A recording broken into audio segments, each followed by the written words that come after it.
ایک مرتبہ حضرت موسیٰ علیہ السلام نے اللہ تعالیٰ سے سوال کیا، اے اللہ، آپ نے چھپکلی کو کیوں تخلیق فرمایا؟ یعنی کیوں پیدا کیا؟ اللہ تبارک و تعالیٰ کا جواب سن کر سب حیران رہ گئے۔ بسم اللہ الرحمن الرحیم۔ شروع اللہ تبارک و تعالیٰ کے نام سے جو بڑا مہربان اور نہایت رحم کرنے والا ہے۔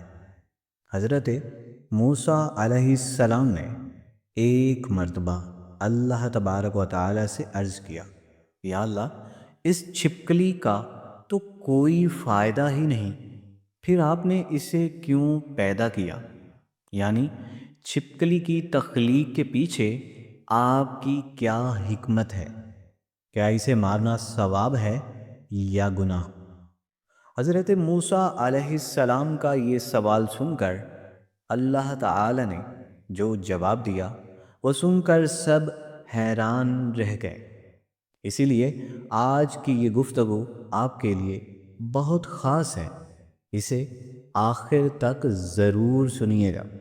ناظرین، اگر ہم اپنی روزمرہ زندگی پر غور کریں تو ہمیں اس دنیا میں بہت سی ایسی چیزیں نظر آتی ہیں جو ہمیں بظاہر بے فائدہ لگتی ہیں۔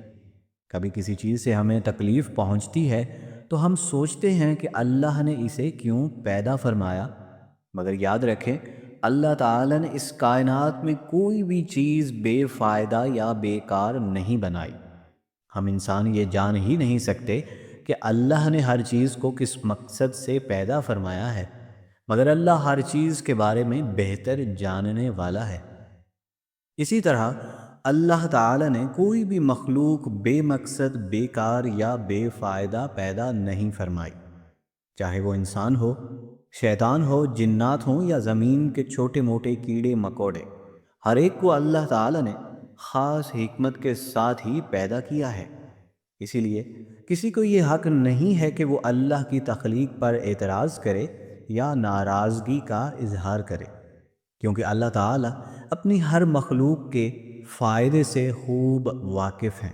ناظرین، آپ جانتے ہیں کہ حضرت موسیٰ علیہ السلام اللہ تعالیٰ سے ہم کلام ہوتے تھے، یعنی براہ راست گفتگو فرماتے تھے۔ اکثر آپ کوہ طور پر جا کر اللہ سے باتیں کرتے۔ ایک دن آپ کوہ طور پر ایک درخت کے نیچے کھڑے تھے، ایک چھپکلی نے درخت سے پیشاب کر دیا اور اس کے چھینٹے آپ کے کپڑوں پر لگ گئے۔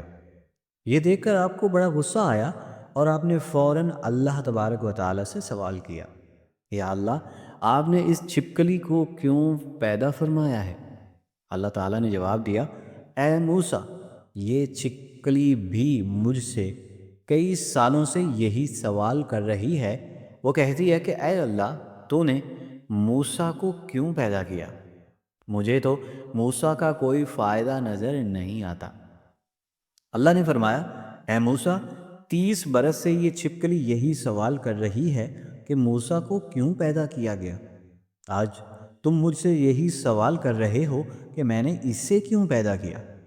اے موسیٰ، میں ہی بہتر جانتا ہوں کہ میں نے ہر مخلوق کو کس مقصد کے لیے پیدا کیا ہے۔ جو فائدہ ایک مخلوق میں ہے وہ دوسری میں نہیں ہے۔ ناظرین، بعد میں بنی اسرائیل کی ایک عورت نے حضرت موسیٰ علیہ السلام سے یہی سوال کیا کہ یا نبی اللہ، یہ چھپکلی کس کام کی ہے؟ یہ تو بدصورت اور خوفناک ہے، اللہ نے اسے کیوں پیدا فرمایا، اسے کیوں بنایا؟ تو اس پر حضرت موسیٰ علیہ السلام نے فرمایا، اے عورت، یہی چھپکلی اللہ تبارک و تعالی سے پوچھتی ہے کہ تو نے انسانوں کو کیوں پیدا کیا؟ وہ ناشکرے ہیں، فساد پھیلاتے ہیں اور زمین پر جھگڑے کرتے رہتے ہیں۔ پھر اللہ نے فرمایا، میں اپنی تخلیق کی حکمت کو سب سے زیادہ یعنی بہتر جانتا ہوں۔ اسی لیے ہمیں کبھی بھی اللہ کی تخلیق پر اعتراض نہیں کرنا چاہیے، بلکہ ہر حال میں شکر ادا کرنا چاہیے۔ اسی طرح حضرت علی رضی اللہ تعالی عنہ سے ایک شخص نے پوچھا، یا علی، چھپکلی کو مارنا گناہ ہے یا ثواب؟ حضرت علی رضی اللہ تعالی عنہ نے فرمایا، یاد رکھو زمین پر کچھ مخلوقات ایسی ہیں جو انسانوں سے خوش نہیں ہیں، اور انہوں نے شیطان سے وعدہ کیا ہے کہ وہ انسانوں کو نقصان پہنچائیں گی۔ انہی میں سے چھپکلی اور اس کے خاندان کی کچھ مخلوقات بھی شامل ہیں۔ پھر حضرت علی رضی اللہ تعالی عنہ نے فرمایا، جب نمرود نے حضرت ابراہیم علیہ السلام کو آگ میں ڈالنے کا ارادہ کیا تو یہ چھپکلی خوش ہو کر آگ کو بھڑکانے لگی۔ اسی وجہ سے اللہ تعالی نے حکم دیا کہ اسے مارنا گناہ نہیں بلکہ ثواب ہے۔ نبی کریم صلی اللہ علیہ وآلہ وسلم نے فرمایا، جس نے چھپکلی کو پہلی ضرب میں مارا اس کے لیے 100 نیکیاں لکھی جاتی ہیں، اور جس نے دوسری یا تیسری ضرب میں ماری تو اس سے کم نیکیاں ملتی ہیں۔ حضرت عائشہ صدیقہ رضی اللہ تعالی عنہا سے روایت ہے کہ آپ کے گھر میں نیزہ رکھا تھا۔ جب پوچھا گیا تو فرمایا یہ چھپکلی کو مارنے کے لیے ہے، کیونکہ رسول اللہ صلی اللہ علیہ وآلہ وسلم نے حکم دیا ہے کہ جب سب جانور حضرت ابراہیم علیہ السلام کی مدد کر رہے تھے تو یہی چھپکلی تھی جو آگ کو بھڑکا رہی تھی۔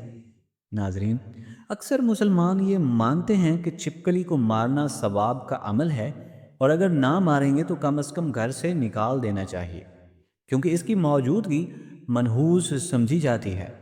البتہ یاد رکھیے گا، چھپکلی کو مارنے کے بعد غسل فرض ہو جاتا ہے۔ اس بات کا شریعت میں کوئی ذکر نہیں ہے اور نہ ہی اس کا کوئی ثبوت ہے۔ چھپکلی ایک موذی جانور ہے جو کھانے میں زہریلے اثرات ڈال سکتی ہے، اسی لیے آقا دو عالم نبی صلی اللہ علیہ وآلہ وسلم نے ارشاد فرمایا، جس نے سانپ کو مارا اس کے لیے 7 نیکیاں ہیں، اور جس نے چھپکلی کو مارا اس کے لیے 100 نیکیاں ہیں۔ یعنی کہ اسے مارنا گناہ کا عمل نہیں ہے بلکہ ایک نیکی کا عمل ہے۔ اللہ تبارک و تعالی ہم سب کو ہر موذی مخلوق کے شر سے اور شیطان کے فتنوں سے محفوظ رکھے، آمین ثم آمین۔ دوستو، آپ کو ہماری یہ ویڈیو کیسی لگی کمنٹ سیکشن میں اللہ تبارک و تعالیٰ کے 99 ناموں میں سے ایک خوبصورت سے نام کو کمنٹ کریں۔ ملتے ہیں نیکسٹ ویڈیو میں، تب تک کے لیے اللہ نگہبان۔